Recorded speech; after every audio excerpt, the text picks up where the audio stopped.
Page number 4 of your Scofield notes, one last thing to leave you with. And he says this in his notes on page number 4, and it's note number 3 if you want to go to your Scofield Bible and read it. And he says this: it is by no means necessary to suppose that the life germ of seeds perished in the catastrophic judgment which overthrew the primitive order. Did you hear what he just said? Translation, Scofield believed in evolution. The life germ, hey, what's that sound like?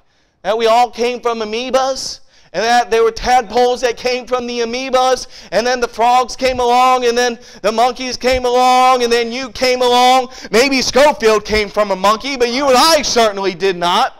Maybe he wants to claim that some chimp is his father, but that's not my father. According to the Word of God, the Bible teaches and says that there is one kind of flesh of mankind.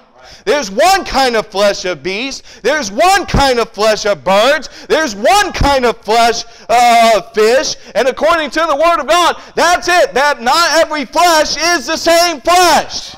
You and I didn't come from a beast. You and I didn't come from a monkey. You and I didn't come from a bird. We didn't come from a reptile. We were created by God. It was God who gave us life. But yet Scofield wants to teach and say that you came from a monkey.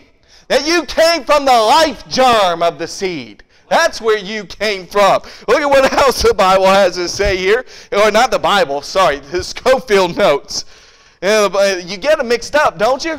You see what happens in churches? They get them mixed up. They get the Bible mixed up with the Scofield notes. Now he says this: with the restoration of dry land and light, the earth would bring forth. As described. What did he just say? With the restoration of dry land and light, the earth would do what? Bring forth. He's teaching evolution.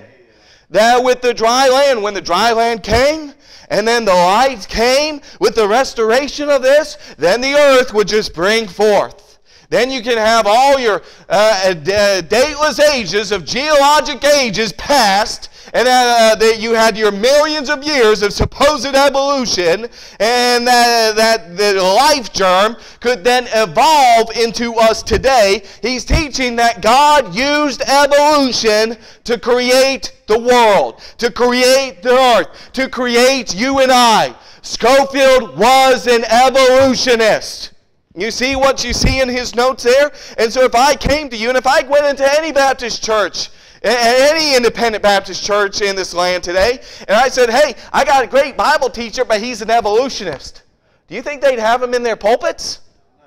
No, absolutely not. But guess who they got in their pulpits? They've got Scofield. And Scofield was an evolutionist. And that shouldn't surprise us, should it? Because he said in his introduction that he had entered into the labors of Westcott and Hort, and that the labors of Westcott and Hort had cleared the Texas Receptus of minor inaccuracies. And guess what Westcott and Hort believed in?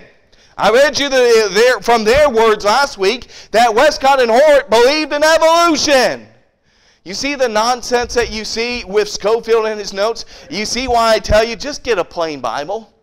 Just get the Word of God. Just read what God says about His Word. Just read His Word. You don't need man's notes. You don't need man's references. Just get the Word of God and read it. Don't read this garbage. I mean, I can't tell you how many times reading this junk to prepare these sermons, I've wanted to go over to the trash can and puke my guts out. I mean, there's a lot of nonsense that I have to wade through to get to this stuff, and we are just in chapter number 1.